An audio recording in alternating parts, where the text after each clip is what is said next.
Interesting little study. 9 IAOMT dentists, this has been a while back, placed one spill amalgam in a plexiglass mold with 10 holes. And the amalgams were placed in distilled water at room temperature, I think for 90 days, a curing process. Rich, were you part of that? Okay. But this is Rich Channon back there. A lot of this stuff came from him. He used to do this job, and I got to do it for a while, which I'm grateful for. And Rich used to do a marvelous job. And after general mixing, a milliliter sample was analyzed. And the level of mercury released by 1 square centimeter of dental amalgam from a single spill was between 4 and 22 micrograms per day. And that's not, with any agitation. That's just the mercury coming off into the water, distilled water, which was being measured. That was probably before the ADA admitted that mercury vapor came off of fillings. Mercury-induced vascular toxicity and impairment of angiogenesis. Okay? The gentleman just spoke to that. This is from Parent Indy. He speaks to us a lot. I don't know if he's going to be here this week. I didn't pay much attention to the roster. I just come in and go. Transitional heavy metals attached to lipids in the endothelium of the blood vessels, altering lipid signaling mediators.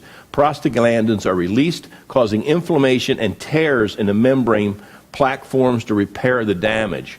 In other words, heavy metals are damaging the interior of these arteries, and then plaque forms to correct it. And, something else on this, I think it was David Libin, I'm thinking, maybe the name's wrong, but a cardiologist had a book out several years ago on vitamin C, and he thought his theory, this is a cardiologist, his theory was that a lack of vitamin C causes isolated scurvy in our plaque, in our arteries, causing cholesterol to come in and heal. That's a natural process. It's supposed to happen. But heavy metals and lack of vitamin C apparently can cause what we're talking about here. So, interesting. Mercury causes cytotoxicity in the vascular epithelium, causes cells to die. And then what do you get? You get plaque coming in to repair the damage, and the plaque builds up. And we also know that the periodontal bacteria in the mouth will stick to that plaque. Hey, we've got a lot of avenues to help folks. Methylmercury causes mitochondrial damage. We know that. The mitochondria produces ATP, which produces the energy for our body. So if you poison your mitochondria, you're going to have low energy, and it doesn't come back out. Why do dentists think mercury is safe? That's a great question.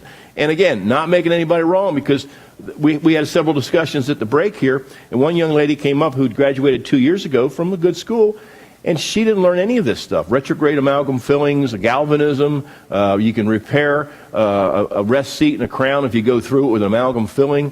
And that kind of stuff, it's kind of weird, but they're not teaching you that to be mean or to just what they believe in.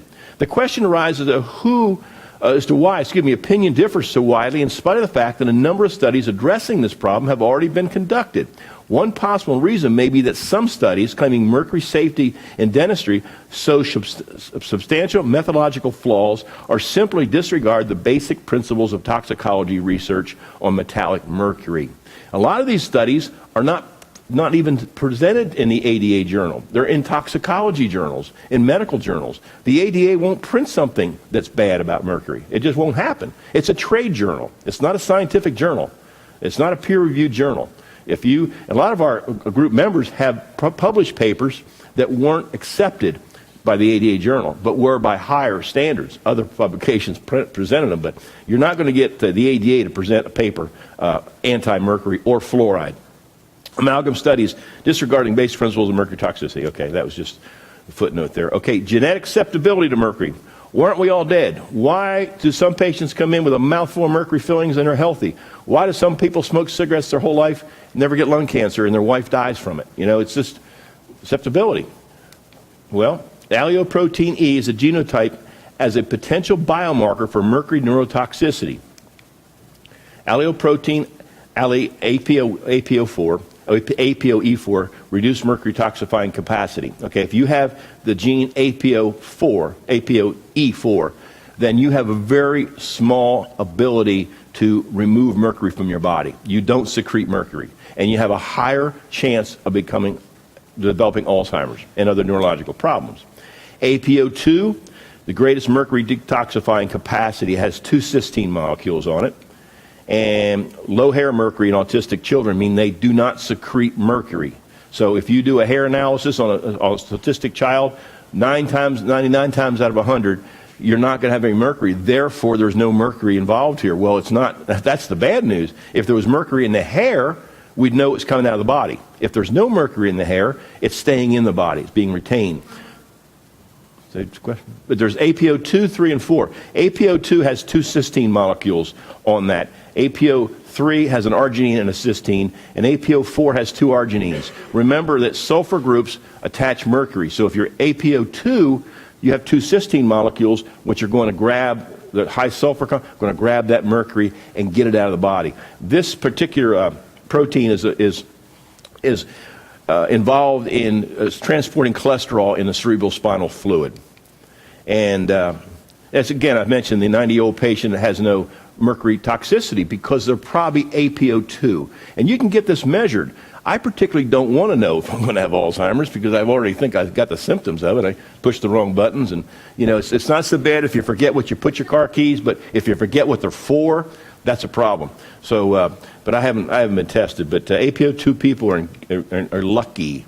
We talked earlier about lead, and you know this is a Newsweek article came out years ago. But lead and problem with the kids for some reason chew paint or chew furniture or chew doors. I don't know why they do that, but none of my kids ever did that. What happens when you combine the lethal dose of mercury with lead? Well, okay, this is going here. Lethal dose of mercury plus the lethal dose of lead is 100 times greater. So what I was saying, excuse me, what I was saying earlier is that if you have lead in your body, which you're going to get from fluoridated water,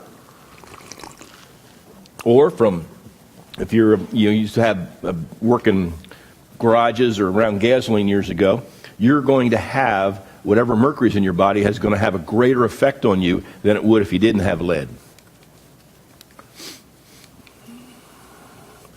Okay, biological responses after amalgam removal. Mercury has a time-dose relationship, meaning that how long you're exposed and how large the exposure has a lot to do with your toxicity level.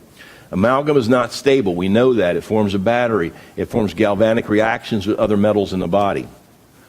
People respond in one of 5 ways. No health changes whatsoever. They take all their amalgams out and that nothing changes for them.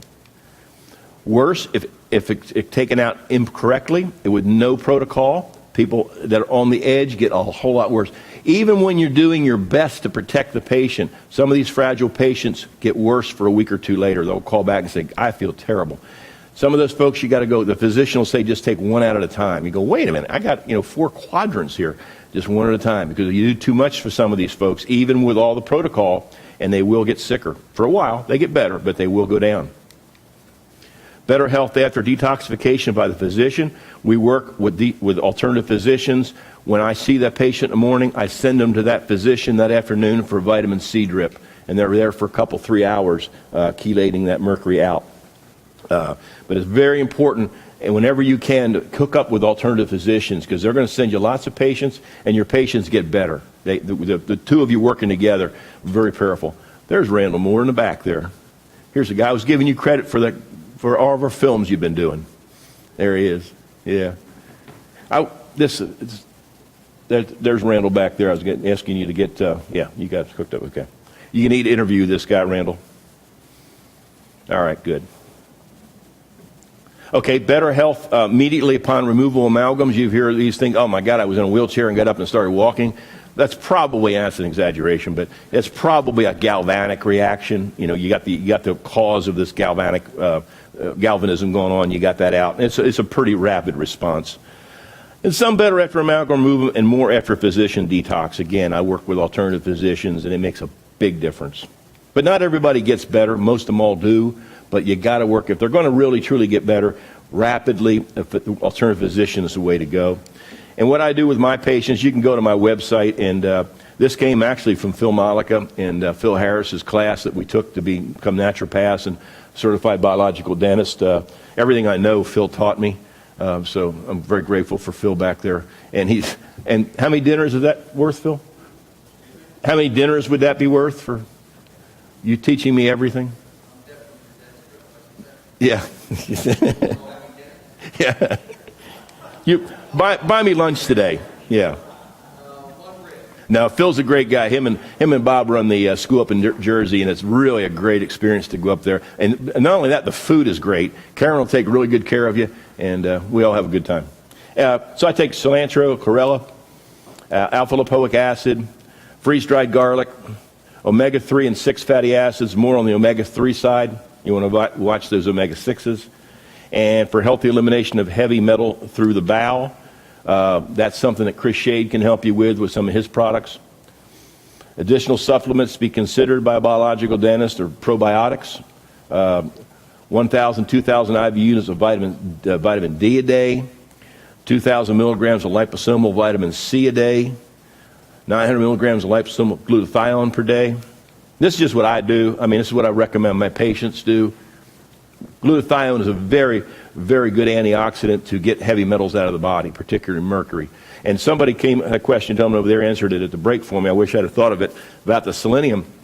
You know, selenium is a really good chelator, and it's kind of like the firewall of toxins. It goes in and captures those. And once you have overburdened the body with heavy metals, you run out of selenium. It's already captured, so that's why you need more selenium. But I don't think, and again, I suggested that Wilson would be a better guy to answer your question from a medical position. John Wilson will be here, I'm sure, tomorrow. But he's a physician, an alternative physician from Asheville, North Carolina. Drucker liquid minerals, a great product. This has got everything in it, all kinds of minerals to help alkalize. Alkazone, another good alkalizing agent. IMD, that comes from Quicksilver. Chris Shade, yes. I just wanted to emphasize that cilantro is really great for detoxing the metals, but you really want to make sure that it's organic. Yeah. Because it can pull a lot of... Chlorella the same way. Yeah, you got to be careful because some of the chlorellas can have, from seaweed, can have heavy metals. But cilantro is particularly good at getting the heavy metals out of the cell, and then chlorella works at getting it out of the interstitial fluids. But together they work well. But you got to be careful of that, and that's true too with the fish oils and other things that you take. You got to be careful because they can have more mercury in them than you realize. So why are we not supposed to eat humans anymore? Because they contain toxic levels of mercury thanks to all the fillings in their teeth.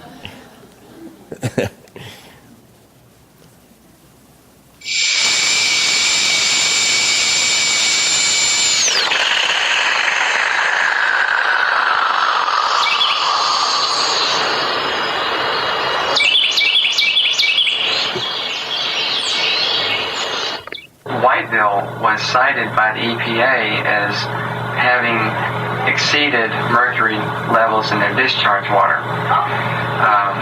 Water that was entering the holding basin for discharge water before it was being released into the swamp had mercury levels that were detectable. And anything that's detectable is above EPA requirements. We have had a mercury problem here for several years, and when I say that, I really mean that the state has identified that our effluent that's coming out of our wastewater treatment plant is exceeding their standards, and so they put us under what they call an SOC, which is a special. We entered into a special order of consent with them that basically we acknowledge that we do have a mercury problem in town, or they've identified that we have a mercury problem and it's exceeding their standards, and that we take proactive steps to try to solve it. And the first thing we did, of course, like the effluent that comes out of the treatment plant exceeded the standards.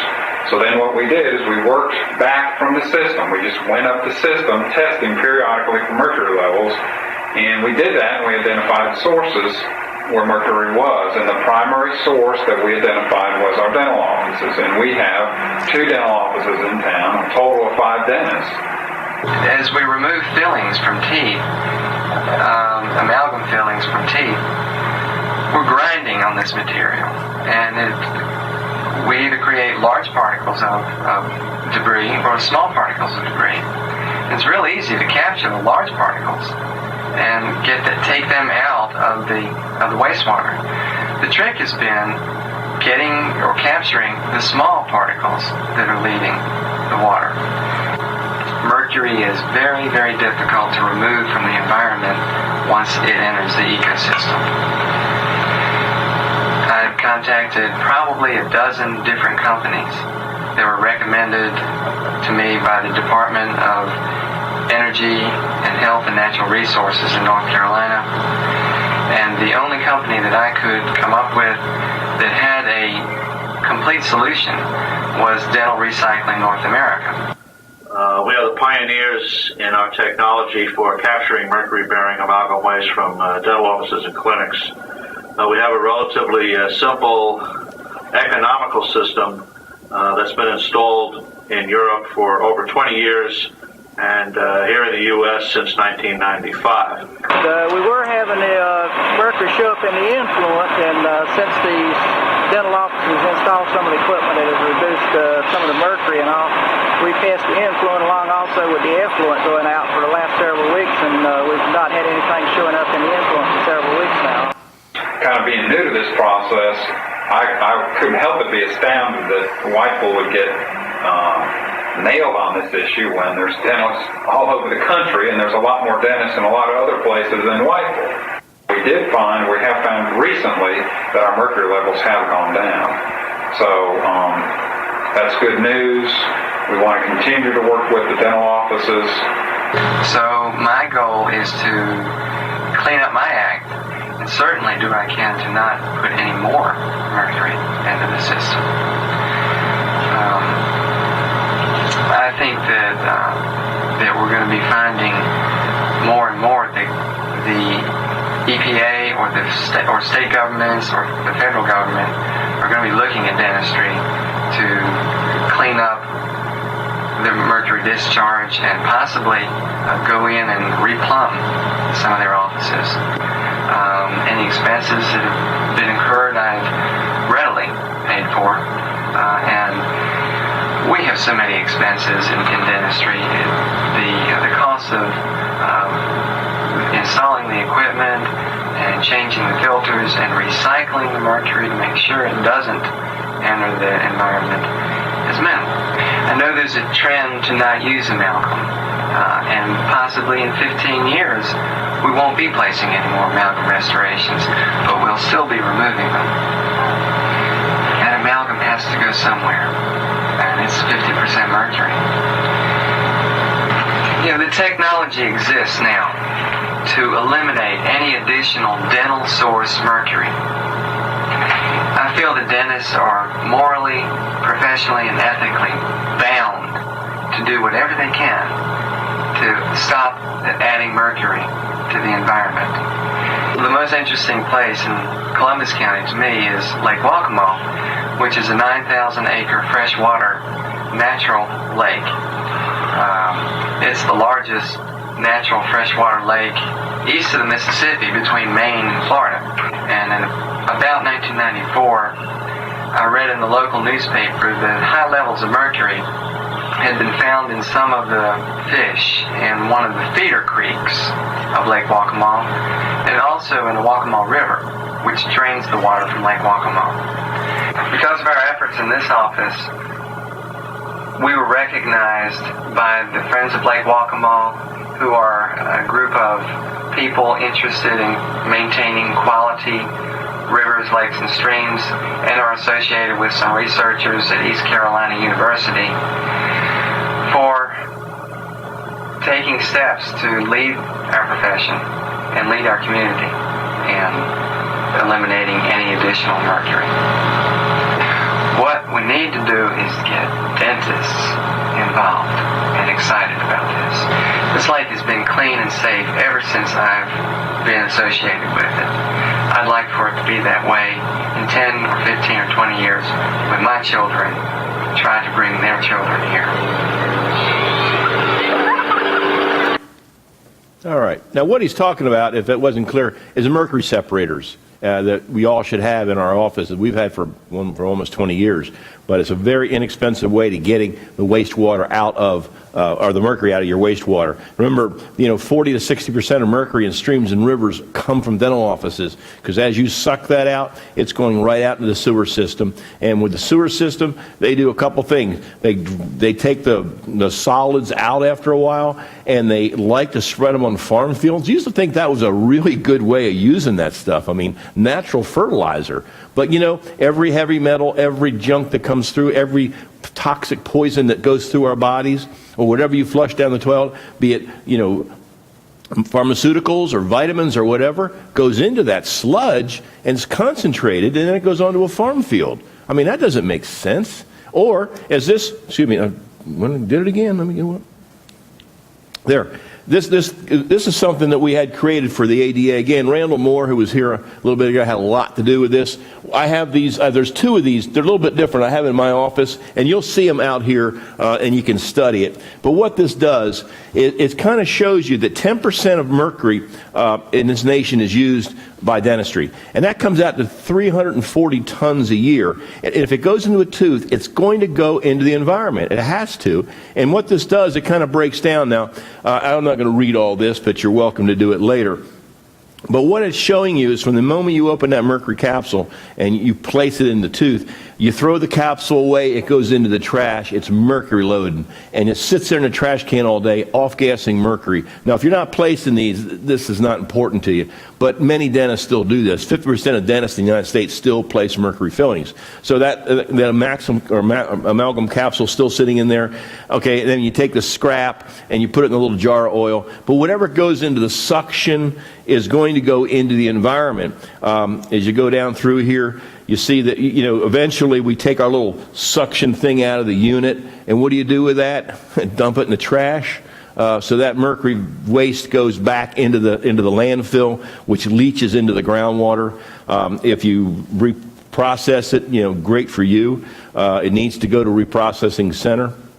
But a lot of that water that you're sucking with goes right out into the septic system, and that's a problem. As you can see here, it shows the filtration system only captures a little bit of the scrap mercury, but then it settles into the sludge in the waste treatment plant. From that waste treatment plant, as I mentioned earlier, it goes down to farm fields, or it gets incinerated, or goes to a landfill. Incinerated, it's going to go into the atmosphere. Landfill, it's going to go into the atmosphere and into the groundwater. So that's not good. And then the other way, you got these mercury fillings in the people's teeth. Okay, this shows right here that you're breathing out mercury, you're urinating mercury. Oh, this is a urinal, by the way, girls. It's right here. You recognize this room, yeah? Okay, or it comes out the other way, or you lay in the box here, and as you cover you with dirt, it leaches into the soil. Or if you're cremated, boom. 2,800 pounds of mercury a year, they estimate, is coming out in the crematoriums. So that's another way it goes out into the. So if it's in your mouth, it's going to come back out sooner or later. So that's what we're concerned about. And it says that 28 tons of mercury a year. When all various pathways are accounted for, dental mercury from the United States contributes roughly 28.5 tons into the environment every year. That's from dentistry. Joe, I think you're about up, buddy. This is South Carolina, and you can see on this Spudberry River you can't eat the fish. And this is a map of South Carolina. We think of South Carolina as pretty rural and pretty clean state. Yeah, Phil, Rich.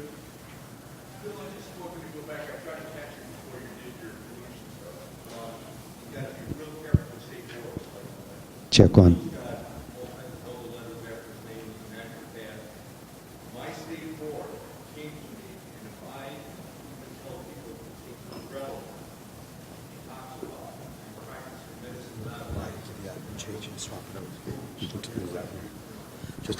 Just introduce Joe.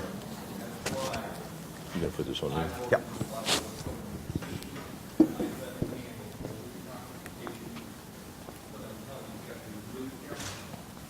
My state describes anything with a strict purpose of detoxifying a person from mercury burden and you And if you don't, it's going to cost you a lot of money to defend yourself. Is this working okay? Can you hear me? Okay. This is just a map of South Carolina. And you can see all the red or mercury-contaminated streams and rivers, which is kind of scary, as I said, because South Carolina is a pretty rural state. You know, not a lot of population, not a whole lot of industry, but still in all, look at all those red lines there. That's areas that's toxic for mercury. All right, Joe. I want to introduce. There he is.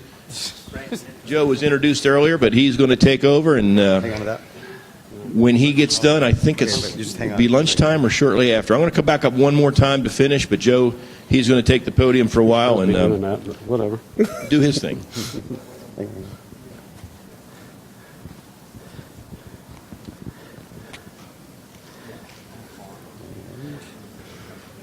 You, sorry, now. Pocket. Pocket. Give that pocket. Sure, I'm pocket. not going in there. Been there before. Not crazy. Thank you.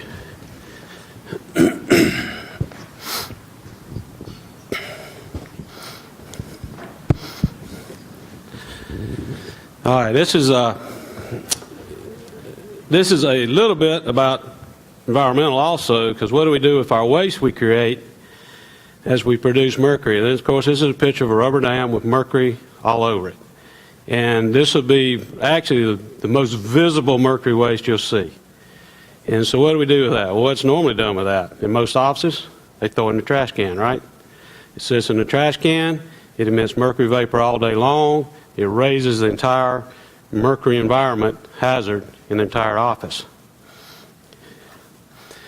So what you should do with it is you should discard it and recycle it. So I take it and I fold it up and take my gloves off, case it in the gloves, then I put it in a closed container after each procedure. Then about at the end of the day, we take that container and then we go empty it into the bigger bucket, which is a 5-gallon bucket that's going to go back to a mercury recycler. And I think we use a company called Stericycle. I'm wearing vapor protection when I take that top off, and we actually also bring in one of our big auxiliary suctions as we do that also to help clear it out. And I mean, it's seconds. I keep that lid off as short time as I can because this bucket is full of mercury waste. And it probably takes me anywhere from 4 to 6 months to fill up that bucket. Costs about $800, I think, when we send it off or get a new bucket. Now, dental office wastewater can contain as much as 1.5 pounds of mercury per dentist per year. And the IAOMT wants all our members to have mercury amalgam separators. It only takes about 0.5 gram of mercury to contaminate a 10-acre lake to levels that would require a warning not to eat the fish living in the lake. And you can see we've done a really good job in America of contaminating all our streams and waterways, and it all goes down to the ocean and just accumulates in the fish, and then we get to eat those fish. Now, a separator is not that little chair-side trap that catches our biggest particles of mercury. A separator is a piece of equipment that goes between your chairs and your suction pump. And I'll have a picture of those in just a minute. So if this mercury gets into our wastewater, then it gets into the sludge that comes out of our sewage that's being treated. It's either spread on our farms and field, or it's incinerated and gets right back into the air and just keeps entering our environment and back entering our food chain. And we, as dentists, are the biggest polluters of mercury in our country and really in the world. We're the only industry in the USA that doesn't have any requirements to prevent this mercury waste. 60% of the mercury reaching treatment facilities is from dental offices. 28 tons of mercury can enter the environment per year because all dental offices do not have separators. Now, the American Dental Association started an initiative, a study project to voluntarily get dentists to install separators, and they did a pilot study in South Carolina. I went to one of their little programs they were doing, and I had a good friend that knew me before I became a WACO Mercury-Safe dentist, and she put me on the committee. They didn't like me on the committee, I can tell you. The reason the ADA did this voluntary project was because the EPA was getting ready to make it mandatory. So they cut a deal with the EPA. Let us try to get dentists to do it voluntarily so we won't be belabored with all these requirements or reporting requirements and those kind of things. So they did this little program in South Carolina. They'd give you a little sticker. They wanted to get only 20%. I thought, that's a lousy goal, guys. We need to get 100%. And then how they monitored, they sent out a survey, and they asked the dentists who had separators. Well, I saw the results of the survey. I knew 3 of the dentists personally. I'd been in their offices, and none of them had separators, but they all said they had separators. So I called them. I said, you don't have a separator? Yeah, I do. I have that little chair-side trap. So then I told the committee, your data's worthless. You need to go back and do this again, and they disbanded the committee. So that's where we stand. The EPA is now again looking at this, and hopefully is going to require all states to have separators. 13 states in the country now have laws mandating separators. Canada has laws mandating separators. They can do wonders in cutting out how much mercury we're dumping into our streams and wastewater. Here's a few examples of separators. The big silver one on the left there is a really good one. I think that's one Bill has in his office. And then the one that's cheap is this Solumet one on the right. I used that one for a while, and I'll be honest, I was not happy with that separator. I could fill that thing up in 3 months. And when it gets full, then it just keeps releasing mercury over the top. You know, what doesn't go in just keeps going out. So I was not very happy with that little Solumet one. The Rebec one's a real good one. I don't know how often this one has to be changed. Bill, you back there? Well, they came back once a year, and they came back and send them back in recycle.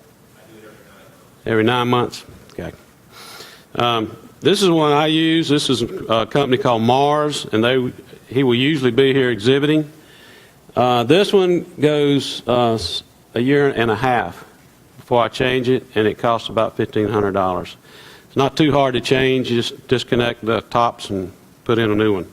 Just cap it off and you send it off. So it depends on how many chairs you run, how many patients you see. You know, do you have a large office or a couple dentists working? Or are you a single operator with 2 chairs? How much time it's going to take to fill those things up? The line cleaners that contain bleach or chlorine increase the release of mercury from amalgam trapped in your lines and separators. Power Lines is a line cleaner that's a chlorhexidine gluconate, which won't increase the release of mercury. So, you know, I mean, your suction lines are contaminated, and they're going to be no matter how much you clean them. So you don't want to be putting stuff in that's just going to make the vapor come out faster. All right, we use some products from Mercon. They are mercury cleansing solutions. This is one that can also be used in the evacuation system that comes from them. It's a sanitizer. It has an added benefit of protecting your office from the waste amalgam contamination and vapor buildup. It actually will coat the inside of your system and give it a little more protection. We also use Mercon. I'll show you it later. They have wipes to wipe down surfaces. They have sprays, and we use a lot of those, which I'll be going over with you. So when you're trying to pick out that separator, the more chairs you run, the bigger one you want to have, because you don't want to have to change it but once a year or every year and a half. And look at the exposure risk when you change it, because when you open those things up, the vapor's got to come out. So when you change it, you should be fully protected with a mask. I wear a disposable suit so I don't get it on me in case some of it leaks out or anything. I have my auxiliary suction in the room running. I have some wipes ready to wipe up any spills and clean it up if I have any. So look at how easy it can be to change. And like I said, we should have some exhibitors here. We've got a lot of exhibitors here go by and talk to them about separators. See if you don't already have one. So, where is this mercury stuff considered toxic? Everywhere, right? Except where? In our mouths by the American Dental Association. Kind of hard to believe in today's age. We just completed participating in United Nations Environmental Protection Treaty. Several meetings over several years. We sent delegates, and we being the IAOMT, and they finally passed this treaty, and mercury is, from amalgam, is involved in this treaty. And it wasn't a 100% victory, but it was a victory because it didn't get thrown out. And the treaty says that mercury use in dentistry should be phased out. So this is a picture of where we signed the treaty at Minamoto, and the U.S. supposedly was the first one to ratify the treaty to tackle mercury pollution. Of course, you know, our constitutional president will do things that aren't really constitutional, so I think he ratified it. But we're supposedly U.S. has ratified this treaty, but I really don't think we have. And then this is a letter. We're doing a lot of work in Brazil. And this is a letter from the Federal Odontology, which is the dental group down there, saying that they're going to, support this treaty. And we're actually asking the UNEP for some financial assistance to start what we're calling a TAP program. The TAP program is Technical Assistant Program. And we've actually been doing actual programs like this in Brazil. And we've done 2, and we got 3 more planned. Is that right, Dave? 4 more planned. Just trying to help the Brazilian dentists get the information to them, and hopefully their country will move them, or at least some states in their country, to actually ban dental amalgam. An offshoot of the TAP program is we are making it available as an online learning platform for any country or any dentist in the world to be able to use. So that's some of the things our organization is doing to support this treaty and try to move other countries to be mercury-free. Very interesting program down there. All right, so this is actually where Bill was, we were going to do a little break, but I think we're going to keep going, and I'll take a break at lunch, okay? Is Mark in here? Did he come in? He didn't listen to me. All right, so how many, I know we've got a lot of members out there. Just raise your hand. Who's doing accreditation? Who's doing this for accreditation? All right, and we've got a lot of team members, lots of team members, right? Y'all raise your hand for me. Okay, great. We've got a lot of dentists who aren't members yet, right? Can y'all raise your hands? The non-member dentists? Okay, great. What I'm going to go over, and I'm going to try to be very clear, for the accreditation people, I'm going to try to be very clear on what's required for you for accreditation. I'm going to go over some other protection things that are a little above and beyond what's required for accreditation. And I don't want to confuse the two, so if I start confusing you, ask me, stop me, and make sure that's going to be clear, okay?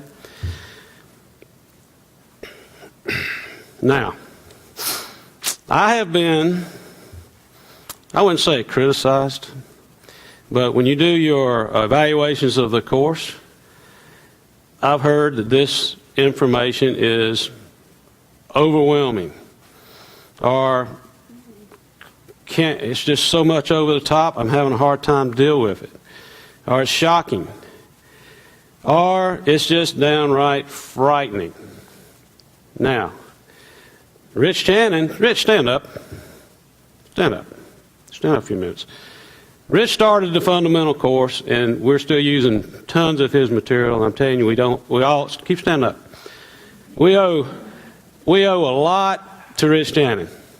Now, personally, I owe a lot to Rich Channon.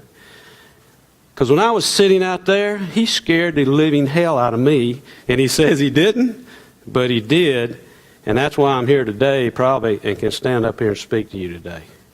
Thank you, Rich. Just wanted to do that.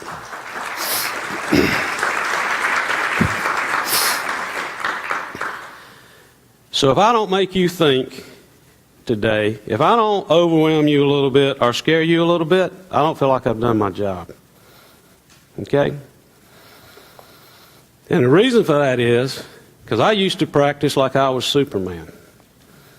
I went into that operatory and I quit doing, well, when I first started in school, I did Mercury. I put them in because I didn't know any better.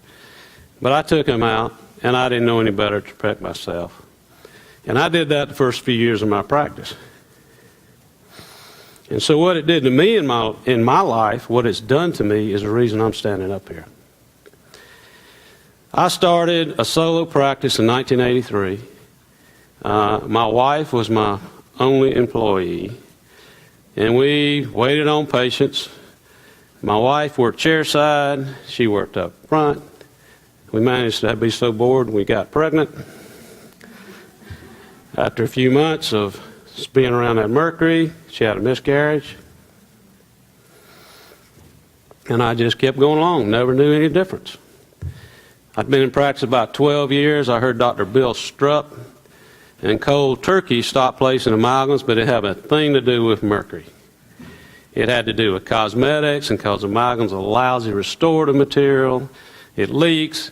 It had crud under it, and he showed slides and slides, and I mean slides. This is how long this will go. Slides stacked up to the back of the room of his restorative work and the crap that was under amalgams. So I came in and I stopped doing cold turkey. Started doing composites. Another couple of years, being Superman, we had managed to have 2 children, and my wife only worked in the office for 8 months. And all of a sudden, she was having problems. She was having really symptoms of mercury toxicity, but the doctors wanted to call it fibromyalgia, which is just, you're hurting, we don't know what's wrong with you. It ended up being heavy metal toxicity. She got treated and got better, so after another year or so, Superman, I got diagnosed with mercury toxicity and underwent chelation treatment for the first time. For 3 more years, I continued to practice the same way I'd been practicing because I didn't know what I didn't know. In 18 years of practice, I finally found the IAOMT, thanks to my good friend Bill. I finally started using safe mercury protocols after 18 years in practice. Another couple of years, at 48 years old, I had a heart attack. Now we saw from Paranani's studies how mercury affects your blood vessels, can cause black buildup, can cause all kinds of things related to heart disease. There's also studies by Mark Houston at Vanderbilt University that say the same thing. So another couple of years went by. Then I started having more symptoms of mercury toxicity. Even though I was using our protocols, I wasn't still exposing myself as much, probably back then, but it was just starting to build and chronically cause me problems. So this time I had more joint pain. I was mean as a snake. And I had it checked again, and my levels were at 82 micrograms per gram of creatinine. And those were challenge tests, and I'll talk about that in a little bit, a few minutes. Now, the physician who treated me, he told me this a couple years later. He didn't tell me at the time. He said, "Joe, you know something? You had the second highest levels I have ever treated." And he did chelation therapy all the time. So that ended up giving me probably a second heart attack in 2012. So, the reason I'm doing this, and the reason I want to shock and awe and frighten and overwhelm you, is I don't want this to be happening to you. Just plain and simple.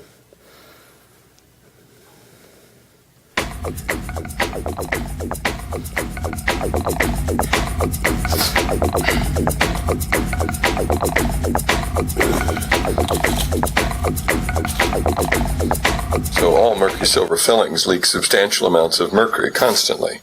The amount increases with any kind of stimulation, and as a result, mercury from fillings produces the majority of human exposure to mercury. The International Academy of Oral Medicine and Toxicology is extremely concerned about the anecdotal claims of safety by manufacturers and dental trade associations that are at variance with the published peer-reviewed scientific evidence to the contrary. The precautionary principle requires action once the possibility of harm exists. It does not require proof beyond a shadow of a doubt that in the case of heavy metal and xenobiotic exposure is both nearly impossible and unnecessary, in our opinion.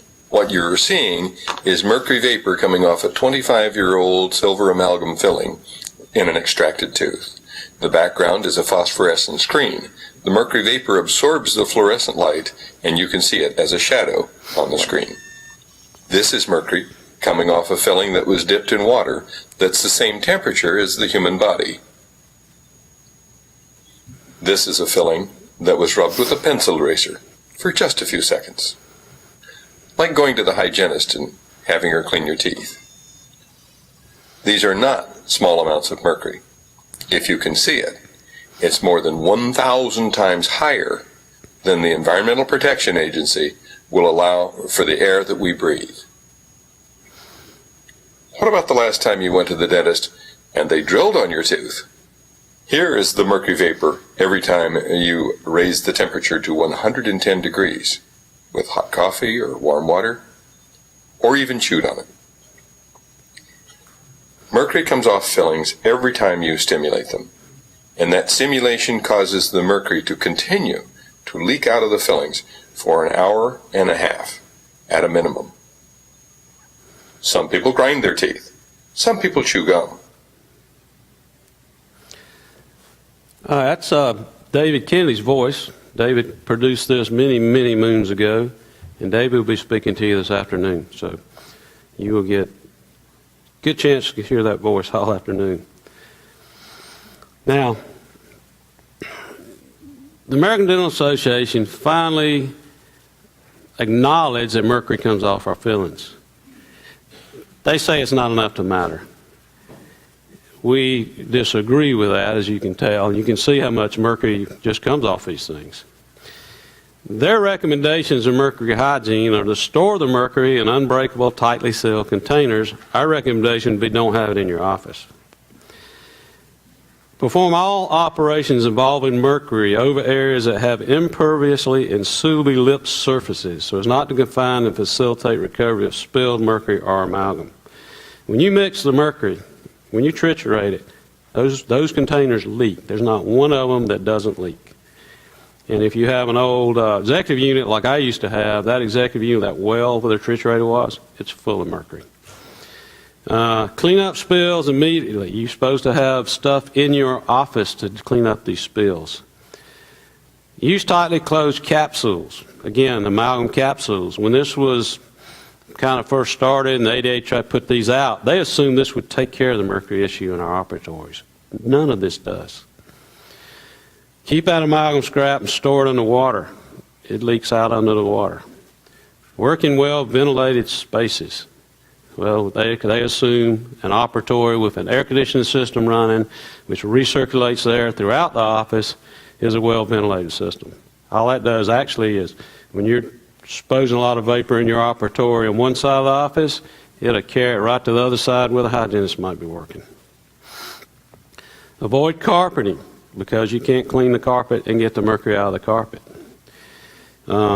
Avoid heating mercury or amalgam.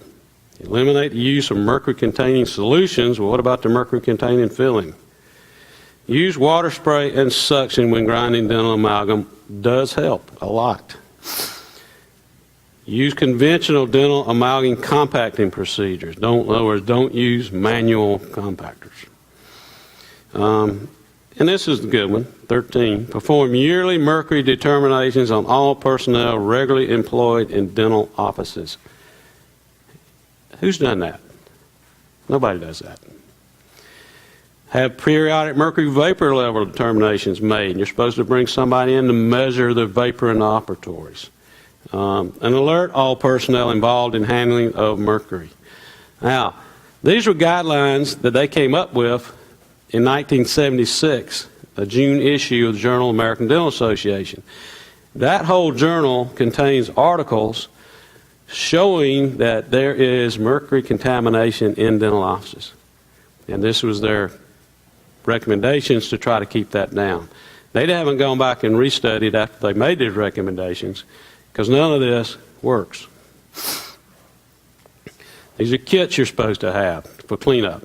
And that cleanup was intentionally for those amalgam capsulators, or if you dump the amalgam on the tabletop, to clean up that mercury. So we know it's toxic. We know the recommendations of the American Dental Association, and I'll show you why we know that in a minute. Don't eliminate that toxicity in our environment, in our dental offices. We know that amalgam releases mercury vapor at a rate of 12 micrograms a day. We know we inhale it, absorb it into our bloodstream. Bill's been over some of this. We know that EPA, Environmental Protection Agency, defines scrap as a biohazardous waste. So couldn't it be seen likely that placing it or removing silver or mercury fillings is hazardous? And it is. When we inhale that mercury vapor, 80% of it is inhaled. Mercury is absorbed through the lungs. And it's absorbed rapidly by the lungs into the bloodstream. In 10 minutes of absorption, about 30% of the mercury in the lungs is transferred to the blood. If you really had large amounts, you would have acute mercury poisoning and actually damage the bronchial tree and lung tissue. But contained in that vapor is particulate. The particulate that goes into the lungs is going to stay there for a very, very long time. Some of these toxic effects we haven't talked about a lot. This is an article Dr. Jeremy Caslow, an MD. Talks about reproductive effects. The mercury lowers progesterone, leading to infertility, miscarriage, premature birth, low libido, and PMS. A lot of these problems are increased in our female employees and in female dentists. Infertility. My wife had a miscarriage working chairside. Mercury can bind and displace minerals, essential minerals in the body. And whatever essential mineral it decides to displace, that's going to be the problem. It's just amazing all it can do.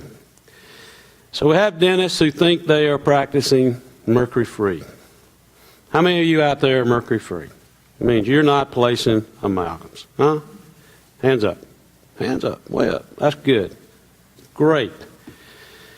But truly, you're not mercury-free. Because your patients all have these things, right? You're taking them out, correct? The only way you can be mercury-free is if you don't see a patient with amalgams. And then you won't have too many patients. So we want to convert you to being mercury-free and mercury-safe. Now, y'all can't, that slide, I might as well take that slide out, Bill, because you can't see it.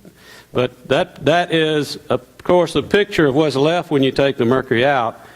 And then you got that really nice dark spot right over the pulp, perfect circle, where that mercury's also been entering the body through the pulpal tissues into the bloodstream. All right, so Robin Warwick, she's one of our members, David Warwick's daughter, and Dave's the guy back there in the shorts and shirt from Canada, crazy guy from Canada. He's got a brilliant daughter, and he's a brilliant dentist also. She did a study of mercury vapor exposure during dental student training in amalgam removal and managed to get it published in the Journal of Occupational Medicine and Toxicology in 2013. She measured exposure to mercury vapor while removing mercury fillings in the lab. So, you know, when you were in school, you had to cut out some fillings in the lab on the desktop in front of you, no protection, no suctions, no nothing. And they did have water and suction going. I don't think in other school we had any of that. And then they did suction only, and then they cut high and dry. So she measured three things. And her results, when water and suction were used, levels were below the threshold of 25 micrograms. per meter cubed for an 8-hour period set by Alberta Occupational Health. With suction only or cutting dry, levels exceeded the threshold by 8% and 36% respectively. And actually, she got to one point where it exceeded the ability of the drone she was using to measure how much vapor was there. Now, we can create levels that are supposedly safe of exposure using water and suction. But what they don't tell you is there are several times during that procedure where the peaks, if they measured the peaks, they are extremely high. So if you know when to hold your breath, you might be safe. But if you snort a peak, you're getting an exposure that's higher than what would be allowable for an 8-hour period. So these threshold limits are nice guidelines for industry, where they've got a vat of mercury making bleach or whatever, and people are wearing protection. They're not in that room without protection. And even with the protection, when they get half of the allowable level, whatever it may be for that industry, they have to shut down the production line, get the levels down, and then start it up again. And you noticed in the first film, there was a fellow in the film, and didn't identify him, but he's a guy that gave us our mercury detector we were using, a highly sensitive one in that study. There's pieces of that study were in that first film. He said, I've never seen levels this high in industry.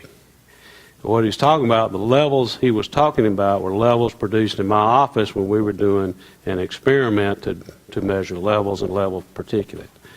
So just because it says we can stay near these levels, we are still require protection. All right, the Agency for Toxic Substances and Disease Registry and the EPA came together in 1983, and they did a study to try to determine what were the safest levels. What could you do? And they looked at studies in this workplace over 15 years in these groups of fluorescent tube manufacturers, a chlor-alkali plant, and acetaldehyde production, which all use mercury. And the lowest observed adverse effect level, the LOAEL, of 26 micrograms of exposure averaged over a period of 15 years. At 26, they got tremors. And so they set the level at 25, which was safe. I mean, that's how these studies go. It doesn't really make a lot of sense. So then they came up with a minimal risk level for chronic exposures to mercury of 0.2 micrograms per meter cubed. Not 25, but 0.2. And they just did some math on this thing. It's a little complicated reading the study. They took the workplace average from Fawyer's work and adjusted from a 40-hour to 160-hour exposure per week, so 24 hours a day for 7 days a week. And then they took an uncertainty factor, I don't know whether they came up with 30 or whatever it was, to find this minimal level of 10 for human variability. So basically they say if you're in a house and you drop a mercury lamp tube and it breaks, you're going to be way over that, and you need to evacuate your house and make sure it's clear before you can go back in your house. That's how low that level is. Okay? All right, other levels, ocean levels, knee ice level, knee ice ceilings, 8-hour limits, they're all over the place. Canadian limits, 0.025 micrograms per meter cubed for 8 hours, never to exceed 0.15. These have changed over the years, and they have different values. But what the real message here is, even with the protocols I'm going to discuss with you, you need protection. Your team needs protection. You cannot get your risk factor down to zero or even for long periods of time below these allowable limits. There are peaks that occur over them every time you cut out an amalgam.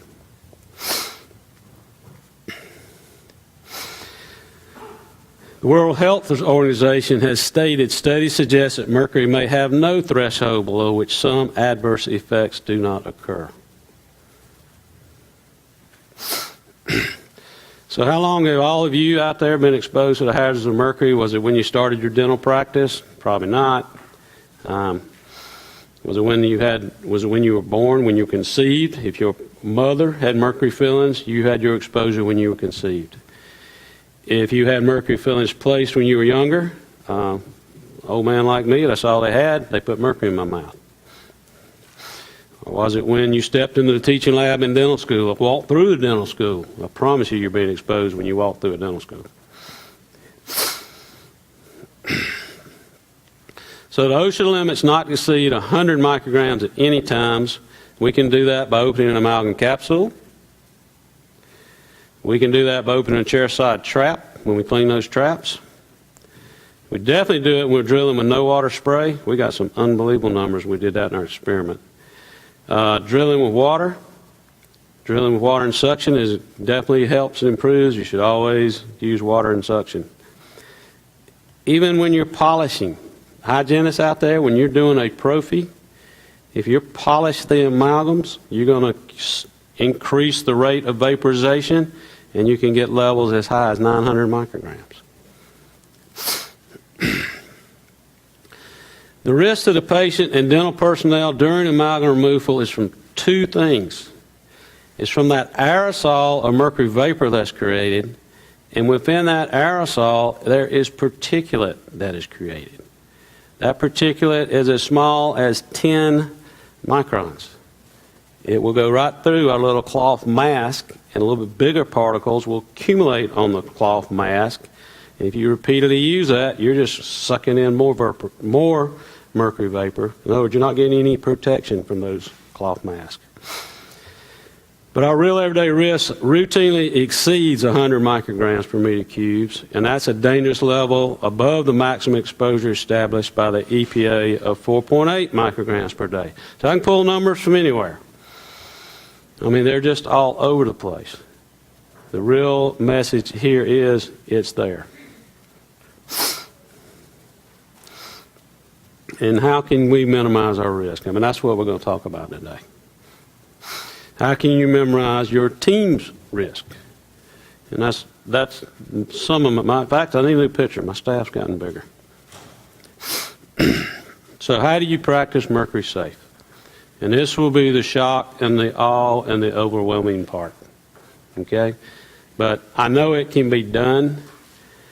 I know I had a young lady last night when we got here show me her new office, show me all her new equipment, showed me her protocols exactly like we're teaching. So if it can be done in South Carolina and North Carolina and Canada, in another office I know in North Carolina, I know all this can be done anywhere. All right, so some studies that back this up. Hugh, Clarkson, Miles, and Glowsmith, back in '89, they showed mercury vapor is absorbed through the skin at concentrations of pretty large, up to 880 to 2440 micrograms. And it took 27 to 43 minutes of exposure. They found blood levels of 216 to 844 milligrams. Now, percutaneous absorption is not that big a danger for us, unless we accumulate those particulates on our skin all day long, and then you may have enough contact and enough buildup. So I don't think this is that big a process in our offices or danger to you, but it's possible. Okay, we haven't done a study to see in an actual dental setting how much accumulates actually on our skin and does it actually go into the blood. The requirements for that. In fact, how could you do that study to anybody? We're going to put particulate on your skin, we're going to leave it there for 12 hours and then measure your blood. In other words, we're going to mercury poison you and see how much you get in your blood. You can't do studies like that today. They don't let you do them. Scientific review boards wouldn't let you do that study today. Then Nemo and Worley and Martin in 1990 showed that dentists inhale particulate material during the removal of mercury silver fillings. And this is really a landmark study. It's amazing. And it was published in the Journal of Prosthetic Dentistry in, well, that's 1990, I think, guys. I don't know what that number is. I'll have to fix that, but I think it was 1990. They use water spray, high velocity evacuation, and rubber dam, and almost completely eliminated particulate inhalation to the patient. Okay, so we can protect our patients rather easily. The simulation of the dentist was exposed to moderate amounts of fully respirable particles for all conditions tested. So with the few engineering controls they placed, they still measured respirable particulate. And they did this on mannequins and set it up when they did it to actually do this collections.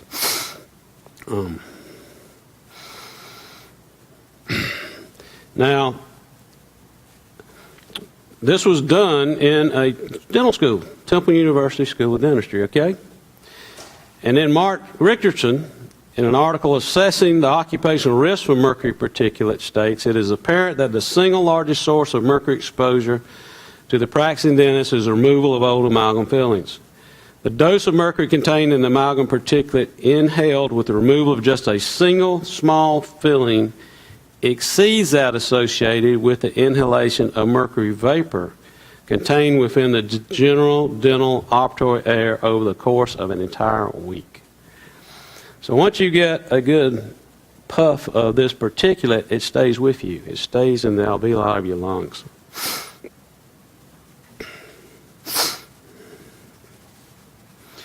And then Cutright did a study in rats. And they measured the systemic mercury levels caused by inhaling, they call it a mercury mist, during high-speed amalgam grinding. And he showed that the inhaled dust is immediately absorbed into the bloodstream, that the heart receives extremely high levels of mercury within minutes, 81 times the control. The brain and liver reach their highest levels of exposure within 16 hours, and that was 17 times the control. And the kidney levels rose slowly and remained high over 72 hours. And that was a rat study, so they didn't sacrifice any humans. So it's not only the vapor, it's also the particulate. So what do we do? How do we protect our doctor, our team, and our patient protection procedures for a Mercury-Safe practice? Standard way most dentists work: a scrub, a mask, high volume suction and everything. These are not protective. So I want you to think of mercury as you would think of the AIDS virus. They came out with universal precautions to protect everybody, so we started wearing gloves, assume everybody has AIDS, start wearing gloves, start wearing a mask. I want you to think of particulate as more dangerous than the AIDS virus and vapor. So we use engineering controls for the safe removal of mercury silver fillings. Engineering controls are any device or method that we use to reduce our exposure to vapor or particulate for the patient, for the dentist, and for our auxiliary team members. That's what an engineering control is. And basically they're pieces of equipment. So we supply a nasal air supply for the patient. And this is going to be our basic requirements for accreditation right now that I'm going over. We want our patients to have a nasal air supply. Now, it can be oxygen, or it could be just compressed air in a scuba tank. But they're breathing a closed nasal hood over their nose. We're going to use a non-latex dam. These are polyvinyl dams. And we're going to use nitrile gloves for the doctor and the auxiliary. And we use polyvinyl material dam because less vapor goes through it. A rubber dam, mercury vapor goes right through it. We're trying to prevent the vapor from going into the airway. And same thing for the gloves. We're going to put a saliva ejector under the dam to try to get any vapor that goes under there. Now, how effective that is kind of hard to study, but we know nothing we do is perfect. So that's like a backup to try to catch a vapor that might get under the dam. We're going to have eye protection for the patient. We're going to use cleanup suctions. And I'll have a picture of those in a minute. But the cleanup suction is a little suction tip that has a little rubber gasket on it, fits over the tooth we're working on.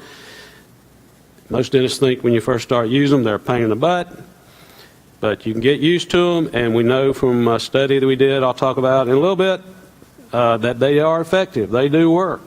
So we'd like you to use the cleanup suctions. And then we have auxiliary suctions, which are big sniffers that, used to be with the air abrasion units, one of those kind of suction things that has mercury filters on it. And I'll show you a different one of those auxiliary suctions. We always have those, and probably the most important addition you could have. If you got to find a phase into this stuff, I mean, the cleanups are cheap, but auxiliary suctions are a little more expensive, a little bit of investment. That's where you should invest. You can have these tact air ionizers. They're not a requirement, I don't think, for the accreditation process. That help kind of clean out the environment after you're done. They will ionize the mercury particulate, collect them on a plate. We'll show you some pictures of those. And then you have to have mandatory, you have to use a respirator mask for the dentist and the assistant. If you're not using a respirator mask, you are getting mercury poisoning slowly. Okay? We'll show you different kinds of masks you can use. Now, disposable barrier protection for particulate for yourself and for your patient is what we're talking about adding, but it hasn't become a requirement for accreditation. But I'll show you how several dentists do complete barrier protection for the patient's clothes and for your clothes, so you don't just get contaminated all day long. All right, so here's basically our standard protocol. First, you got to have a great dentist and a great assistant. And you can see we're both wearing mercury vapor and particulate mask. These are just cover your nose and mouth. I'll show you another one in a minute that I've switched to. With these, the advantage of these masks is you can still wear loops with them. So some doctors like to use these, and I don't have any problem with just using this. We're using a non-latex polyvinyl dam. Where'd that pointer go, Bill? In your pocket? Oh, there it is. All right, so this is a polyvinyl dam. And this is a cleanup device. This part is the rubber gasket that kind of fits over the tooth. Sometimes I trim it to make it a little from this way. When there's a rubber dam clamp in the way, it makes it a little more usable. This part you can keep, and this part you dispose. This is disposable. Comes off, and this you keep.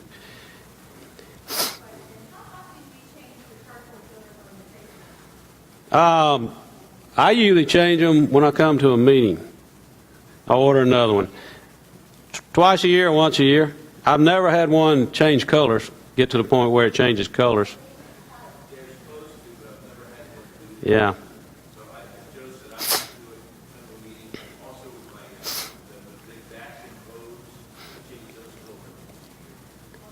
Yeah, and I think those I change. I think basically I change everything every 6 months.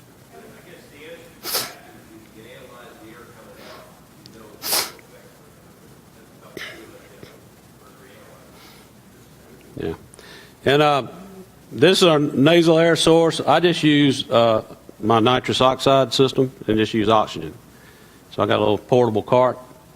But you can have just an oxygen bottle, or you can have a scuba tank rigged up and deliver it that way. We are trying to develop a disposable nasal hood.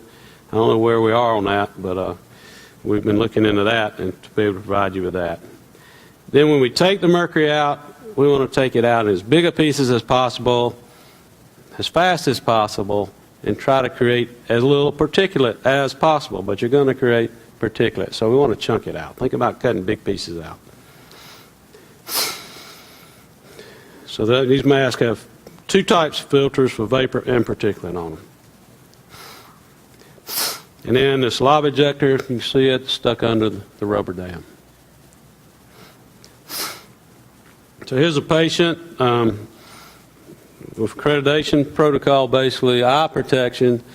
Some people cover their face totally with some kind of just barrier, and I'll show you another barrier in a minute that I really use now. But so this is mostly vapor protection because their skin's still exposed. And their chin's a little bit exposed down there. And their chest only has a little napkin on it. And we know that particulates going all kind of places. And that's why we want to use eye protection. Again, the saliva ejector under the dam. Don't forget to put it under there. It's easy to do to forget. Now, this is Dr. Call's system for his oxygen or his mask. He uses a positive pressure mask. And basically this is hooked up to an oxygen source. And you can tee it off, and he'll have one for these. He'll have a nasal one for the patient. So you can rig a system like this, and which you can find more comfortable. But it has to be positive pressure to keep anything from leaking in there. And it has to be a flow. And you can also see that Jack's wearing a disposable gown. Okay. Also, what we need to have is an auxiliary suction. And these auxiliary suctions come in, basically the two of them we know of. We usually have these exposed here, and then we have the dentaire back here. So we have, that's the IQ air in the previous picture, and dentaire back. This one cost around $1,000. This one cost $2,500. It's got more whistles and bells. They both work very, very well. Usually our exhibitors will be here selling those things. So if you had to buy one piece of equipment this weekend, buy that and buy the mask. Yes, ma'am.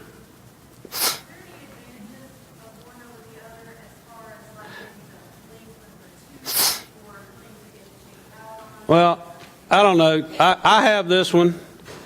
Dr. Young has this one. We used both of them when we did this study we did that created tons and tons of dust and mercury, and both of them worked. And we measured the output on both of them. Both of them worked very well. So this one maybe doesn't make quite as much noise. It's quieter than this one. This one costs less. So I have two of these. I'm buying another one this weekend. So.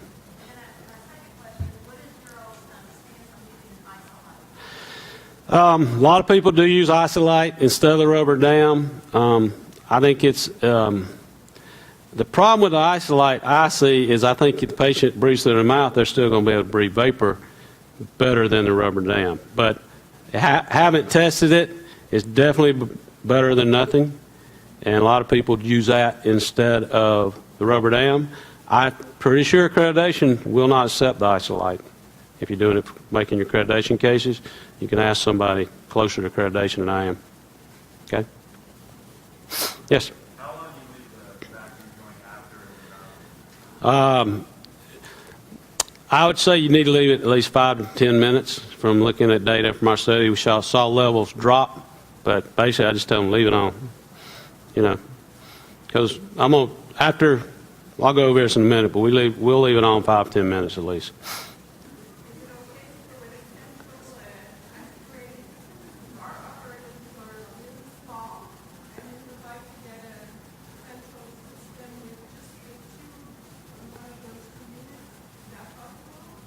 I don't know. You could ask the manufacturers out there. I don't know how effective they are. The further you move, the longer you make the tube, probably the less effective they are. The longer you would make the tube, the collection tube, the bigger the motor you're going to have.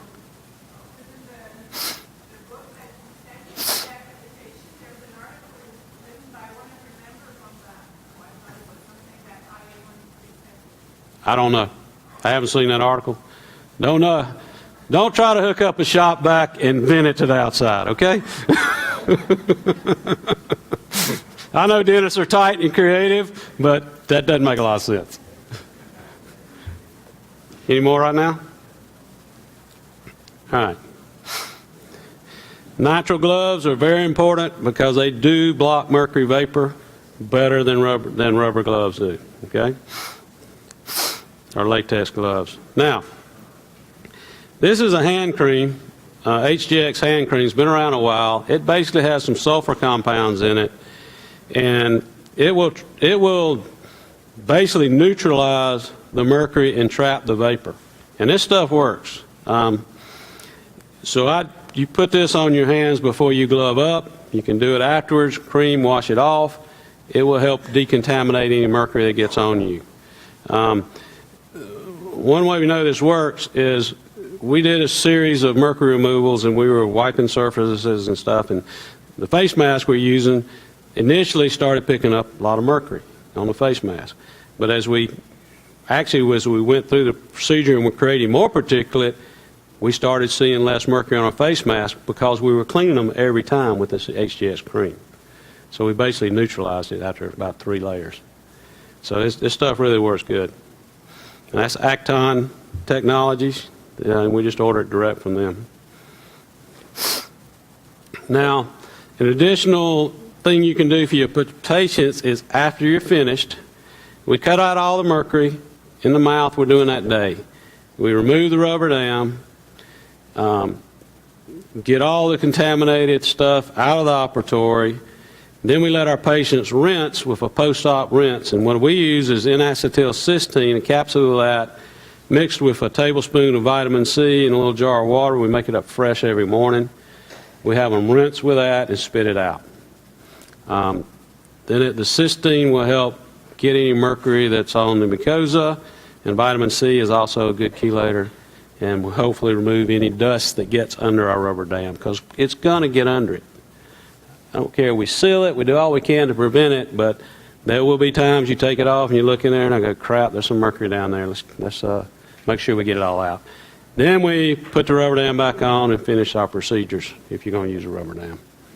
So this is for our patients. Now, you can do activated charcoal. There's other things to do. This is just a whole lot messy than activated charcoal. You can make paste out of chlorella and put it on the backs of the rubber dam, and some doctors do that. They'll put activated charcoal on the backs of the rubber dams to help really, decrease exposure to start with. You said that was enough rinse in water to that? Yeah, it's in water. Yeah. That's probably like a little 12-ounce bottle we use. Yeah, 16 ounce. I don't think it's that critical. We try to, it's just a little Tupperware thing. We try to make something that's going to last all day, so then we throw it away. All right. Now, we have also this company, Mercon, makes these wipes. They're like baby wipes. You pop them right out just like a diaper thing. These are mercury suppressant towelettes. We take those and we wipe off the head of our handpiece, any instruments that we didn't discard that we got to use again that's been laying around or exposed, tabletops. We do that all the time to keep the mercury neutralized on our surfaces. And then the spray, I keep it in the sterilization area. And anything that's come in contact with mercury, say our mirrors or that white end tube of the cleanup, I spray that all over that, wipe those instruments down, soak them in it, and then put them in the ultrasonic. And so some of this gets into ultrasonic too, trying to neutralize any mercury contamination from those. I think I got a slide later on where we can order Mercon through Grainger, and I think I put the information in this program. I was doing 2 programs, so I'm not sure.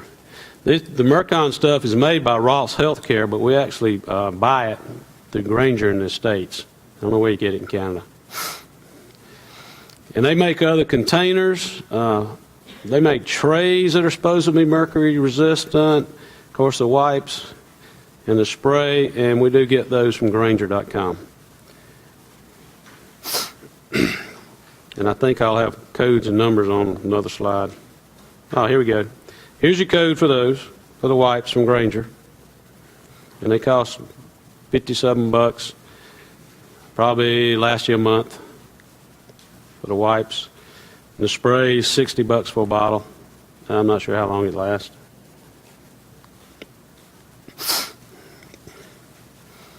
Did y'all get those? Because I know you don't have any slides.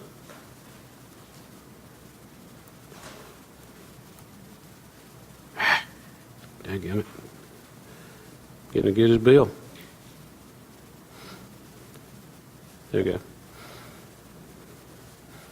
Everybody got them?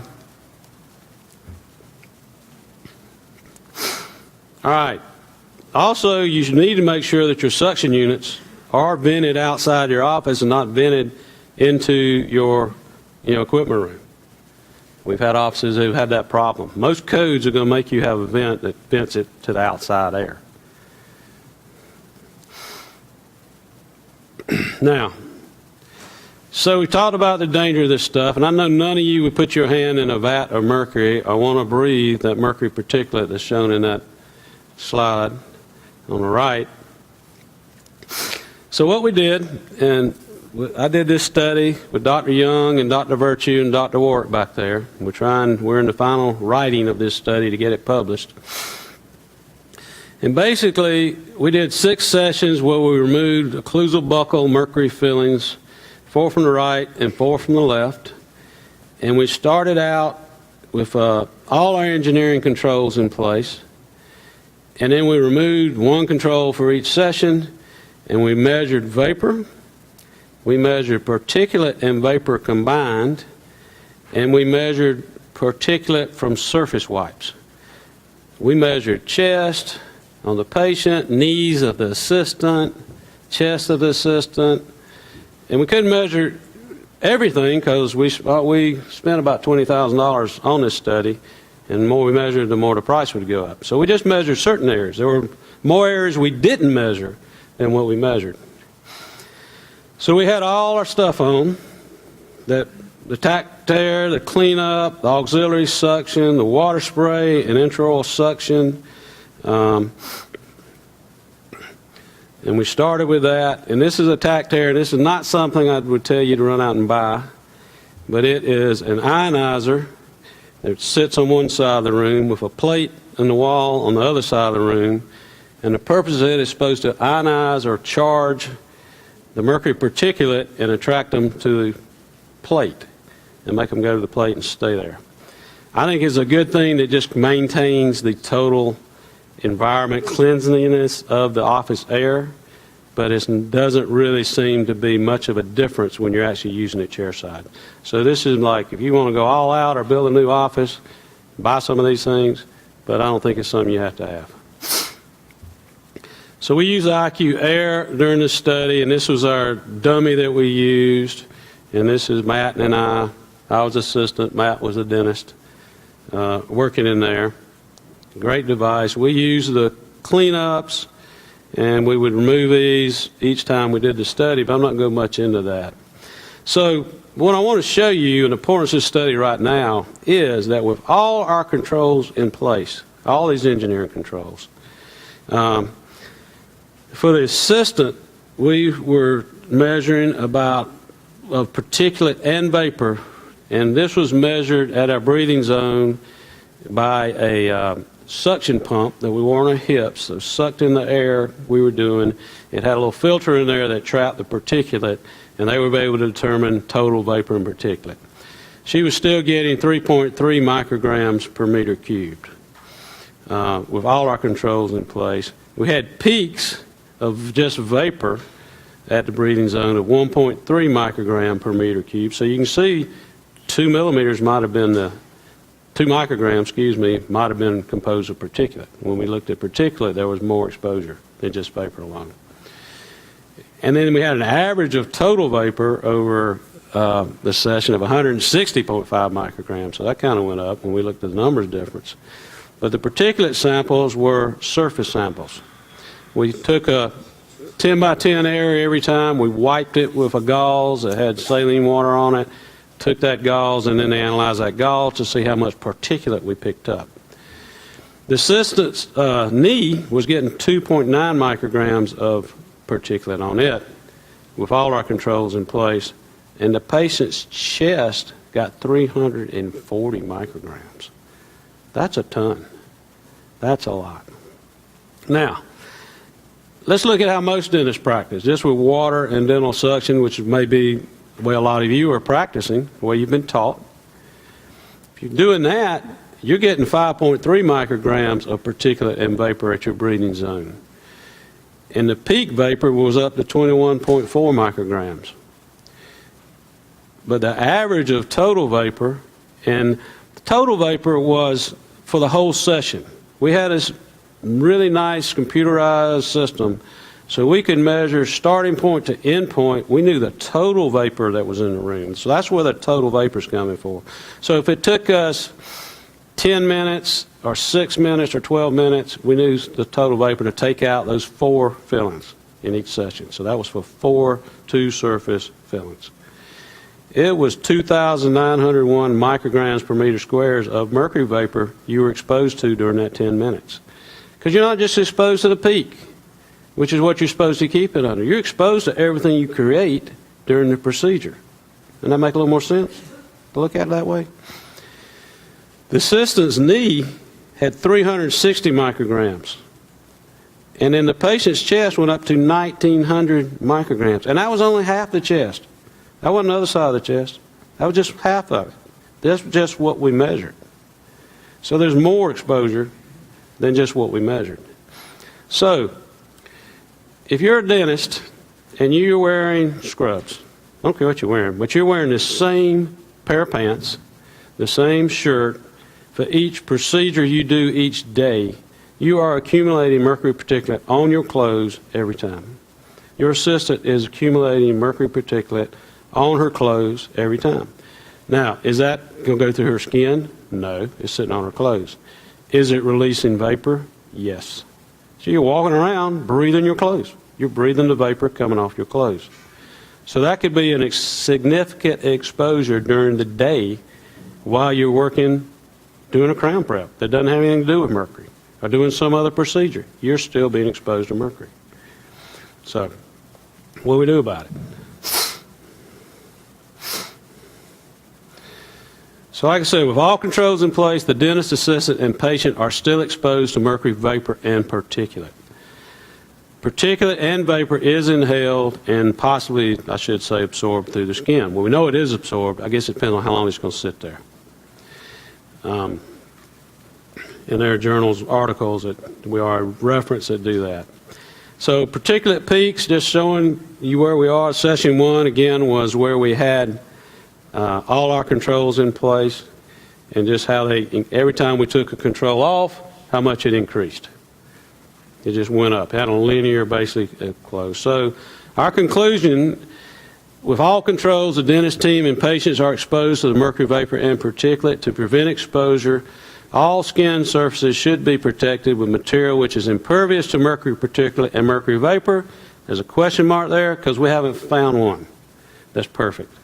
So there's different things you can use to help. We just haven't found that ideal material. We tested some. We know some are a little better, but all of them can allow some vapor to come through.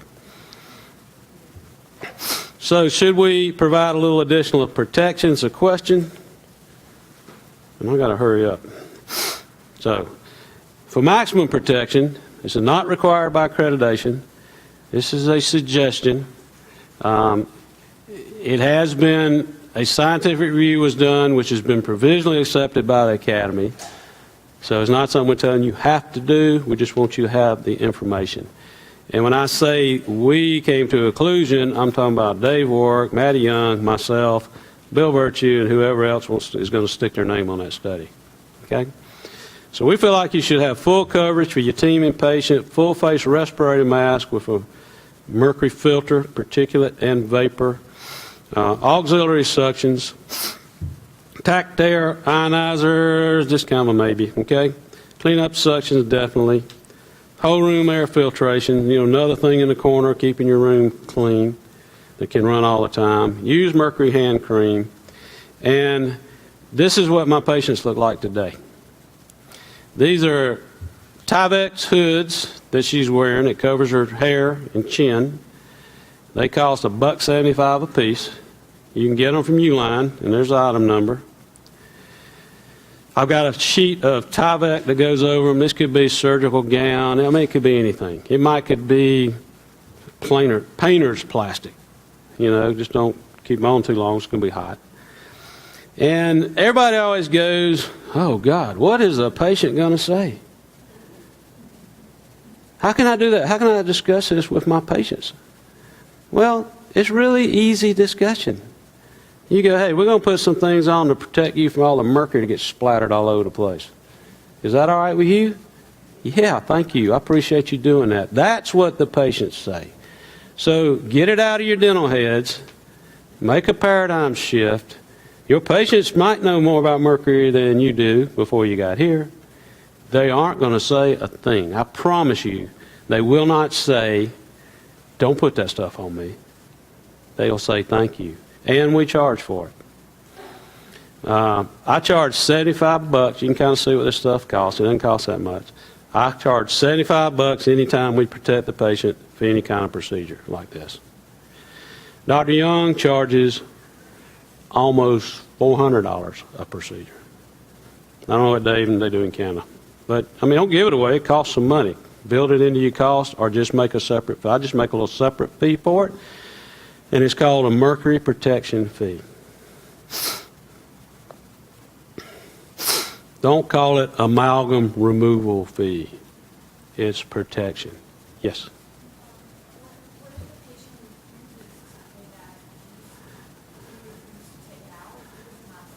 I've never had one refuse it. But if they did, I'd probably just tell them to go somewhere else. Because they're not there, they don't care anyway, so just go get them out and put in your mouth, you know.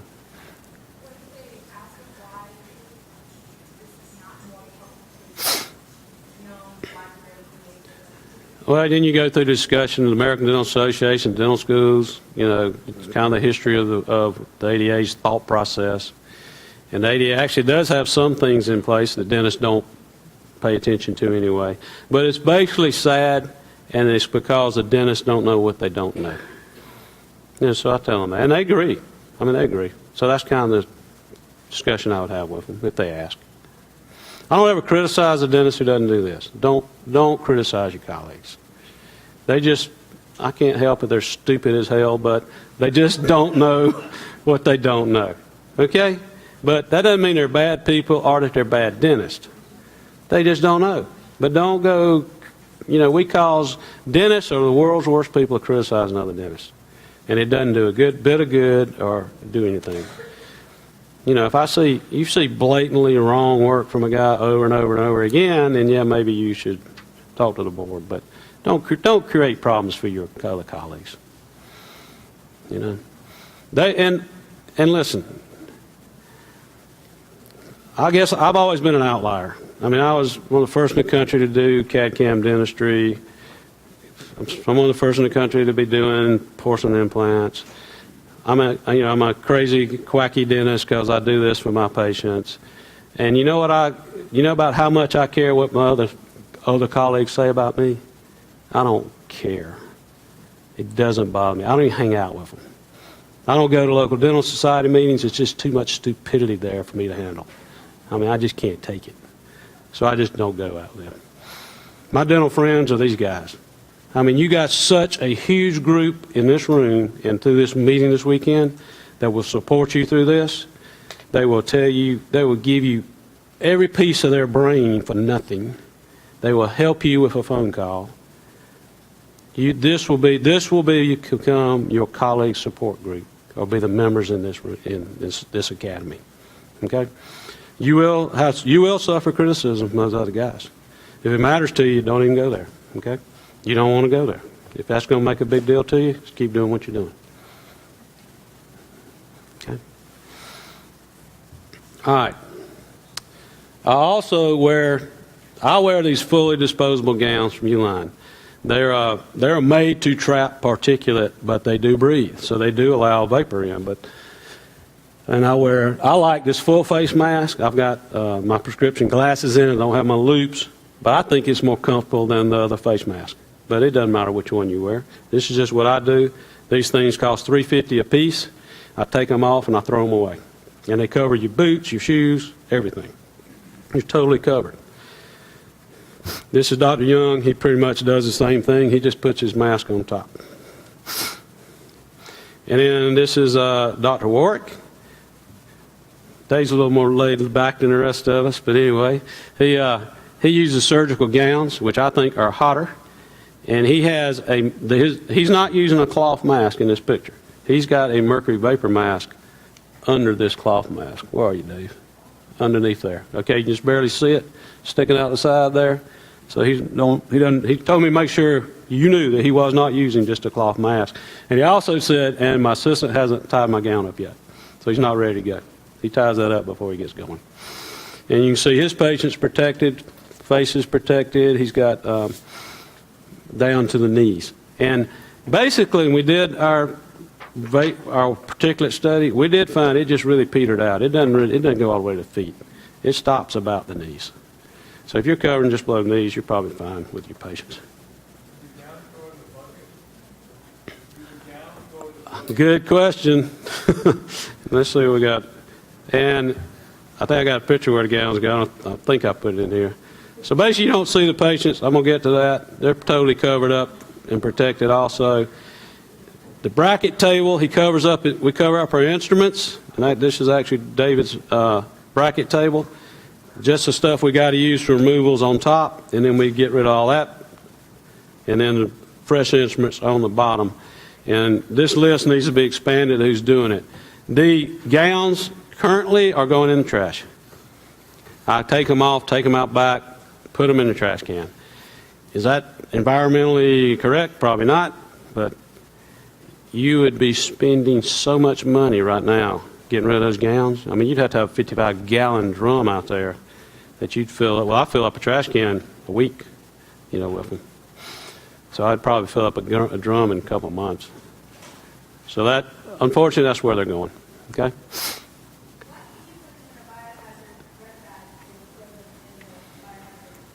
It still goes to the trash. It still just goes to the dump. That's all they do with that. Or they burn it. Yeah, it'd be worse. So.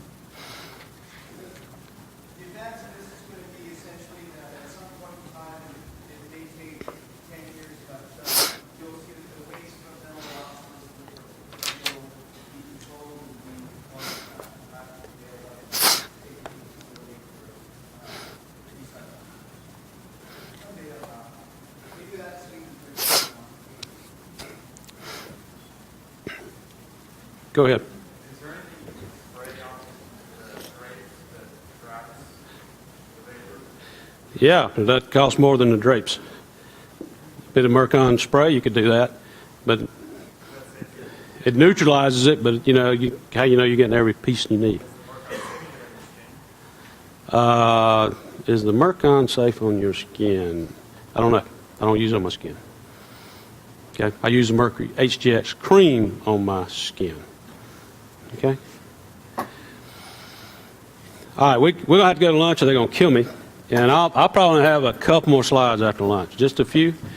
But and so let's go to lunch now. Before we go though, who wants a smoking tooth? All right. Who's gonna buy some cleanups? Who else wants to buy some cleanups? Free cleanups. I'll just give you something. Huh? All right. Y'all come back after lunch. I got a really good one to give away. Okay? Yeah, we need to go to lunch.